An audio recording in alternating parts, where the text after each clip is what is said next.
Have you ever pondered the profound connection between faith and healing? It's an intriguing concept, isn't it? Consider this: the Bible in the book of Hebrews, chapter 11, verse 6, states that without faith, it is impossible to please God. This statement paints a vivid picture of the importance of faith in our lives. But it's not just about pleasing God, it's also about tapping into the power that faith brings. You see, faith isn't merely a belief or a wishful thought. No, faith is a powerful substance. It's like a key that unlocks doors, a catalyst that sparks change. It's the very essence of hope and the driving force behind miracles. And one of the most significant doors that faith unlocks is the door to healing. Now, you might be wondering, how does faith activate healing? The answer lies in the concept of anointing. Anointing is a spiritual endowment, a divine empowerment, if you will, that is activated by our faith. It's like a heavenly seal of approval, a divine sanction that paves the way for miracles to occur. When we exercise our faith, when we truly believe, the anointing is activated. It's poured out on us, covering us like a protective cloak, empowering us to do greater things. Greater things like healing the sick, just as Jesus did. In fact, Jesus himself said that if we have faith the size of a mustard seed, we could command a tree to be uprooted and planted in the sea, and it would obey us. Now that's power. And if faith can command a tree, imagine what it can do when directed towards healing. Faith, as small as a mustard seed, is the key to healing. It's not about the size of your faith, but the size of the God in whom you place your faith. So let's not underestimate the power of faith. Let's not forget that faith, as small as a mustard seed, can move mountains and heal the sick. What does it mean to be anointed, and how does it play a role in healing? Let's dive right into this. Anointing, in its simplest form, is a divine empowerment. It is a supernatural enablement that comes from God. And it's this anointing that gives us the capacity to do things beyond our natural capabilities. Now, how does this anointing connect to healing? Let's explore a passage from Mark 16:18. You shall lay your hands on the sick and they shall recover. Notice how it doesn't say, you shall lay your hands and pray. It's the act of laying hands that is crucial. And why is that? It's because of the anointing. When we lay hands on the sick, we are effectively transferring the anointing power within us onto them. It's like a conduit, a bridge that channels the healing power from us to those in need. Think about it. It's not simply the physical act of laying hands that triggers healing. It's the anointing that makes the difference, the anointing that is on us and in us. It's that divine power that is transferred when we lay our hands on the sick. Let's take a step back to the times of the apostles. Remember Peter's shadow healing people? Or Paul's handkerchief being sent to heal the church? The anointing was so strong on the apostles that they did not even need to physically touch the people for them to be healed. The faith of the people being healed was so profound, so potent, that the anointing was activated and healing took place. So, you see, it is through the anointing that we are able to do greater things. The anointing is not just for a select few, it's for all of us. It's a divine empowerment that is available to everyone who believes. And it's not just about healing. The anointing empowers us to live out our God-given destinies, to rise above our human limitations, to be conduits of God's love and power in this world. The anointing is a divine empowerment that, when activated by faith, brings about healing. And it's this anointing that enables us to be part of the miraculous transforming lives and bringing healing to a hurting world. How did the power of faith and anointing manifest in the Bible? Let's take a stroll through the pages of history into the heart of the Bible, where numerous acts of healing are recorded. These stories are not mere tales of old, but rather they are powerful testimonies to the healing power of faith and anointing. Consider the Apostle Peter, a man of robust faith and potent anointing. There's a fascinating account in the book of Acts chapter 5, where even Peter's shadow was said to have healing powers. People would place their sick on the streets, hoping that as Peter passed by, his shadow might fall on some of them. Can you imagine the level of faith those people had? They believed so strongly in the anointing on Peter that they trusted his mere shadow to bring about healing. Now let's turn our attention to the Apostle Paul, another man of great faith and anointing. In the book of Acts chapter 19, we find an unusual but powerful story of healing. It was said that even handkerchiefs or aprons that had touched Paul's skin were taken to the sick, and their diseases left them, and the evil spirits went out of them. The faith of the people who received these items was so strong that they were healed. They believed in the anointing on Paul, and that faith activated their healing. These stories are not just about the apostles, but they are also about the faith of the people who were healed.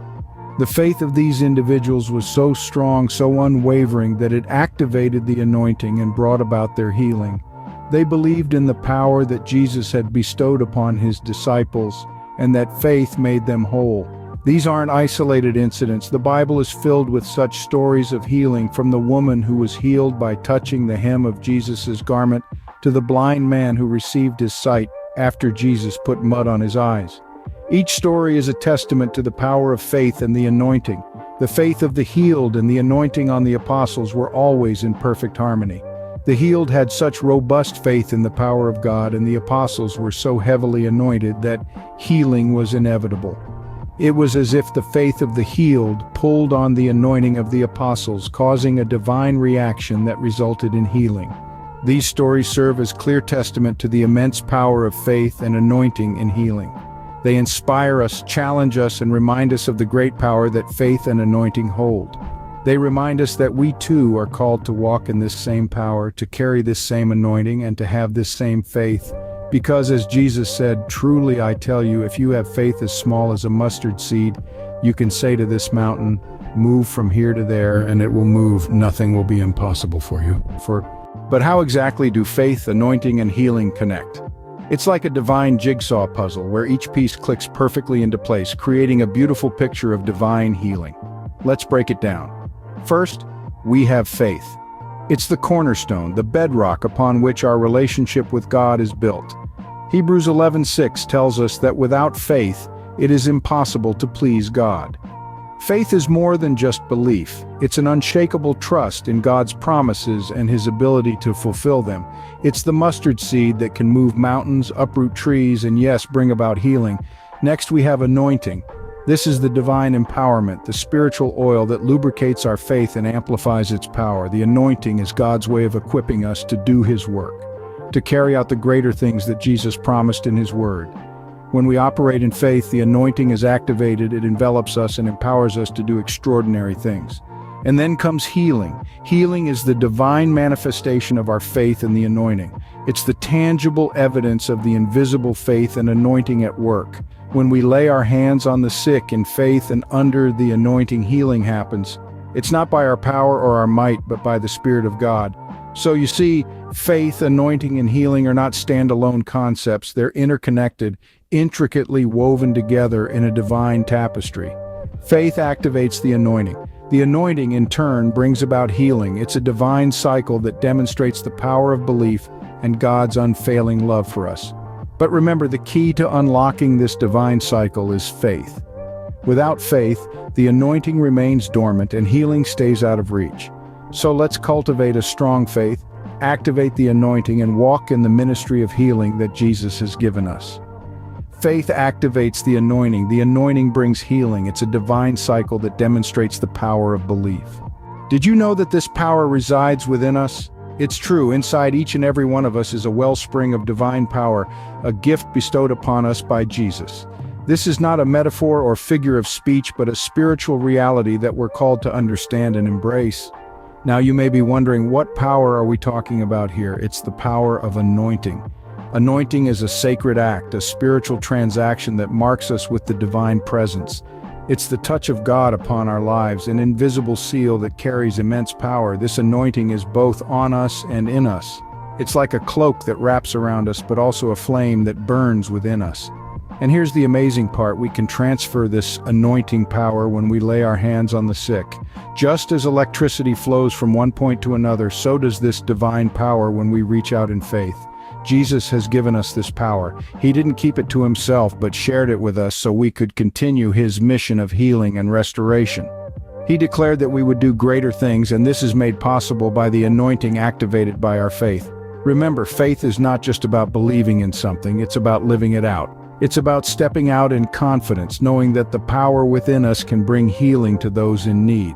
It's about extending our hands, not just in prayer, but in action, transferring the divine anointing to those we touch. This is not a power to be taken lightly or used carelessly. It's a sacred trust, a divine responsibility.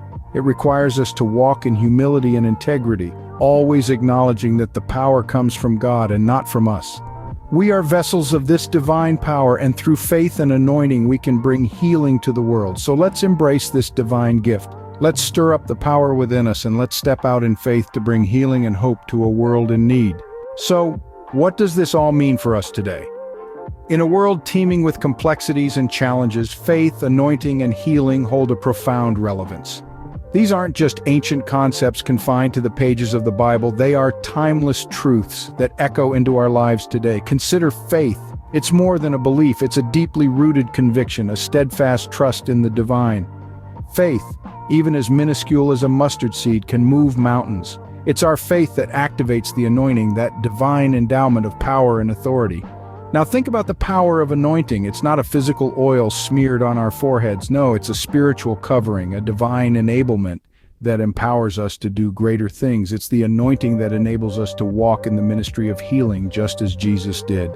And healing, it's not just about physical restoration. Healing encompasses the wholeness of our being, body, soul, and spirit. It's the restoration of relationships, the mending of broken hearts, the renewal of hope. And this healing is activated by our faith, empowered by the anointing. In today's world, we can embrace these truths and live them out. We can seek the anointing, grow our faith, and bring about healing, not just in our lives, but in the lives of others too. Imagine the impact we can make if we dare to believe, if we dare to step out in faith. We can lay hands on the sick and see them recover. We can speak life into situations of despair. We can be bearers of hope in a world that so desperately needs it. Our faith, our anointing, can be a catalyst for change, a beacon of light in the darkness.